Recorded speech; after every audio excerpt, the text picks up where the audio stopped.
Pare, tulungan mo naman ako sa problema ko. Bakit? Anong problema, Mare? Utang na loob. Diligan mo naman ako.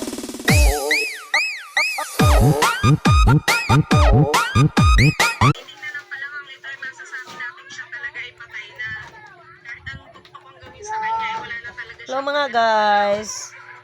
Relax kay person guys. O guys kay may trabaho guys. Guys, kinsa po na yung mga pabunutan niya guys. Lubi. Naipalampas. Mulampas unta mi guys. Kay wag yun mi kwarta.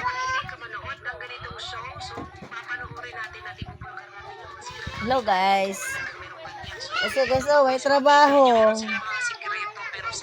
Silaghigda. Bye-bye. Thank you for watching.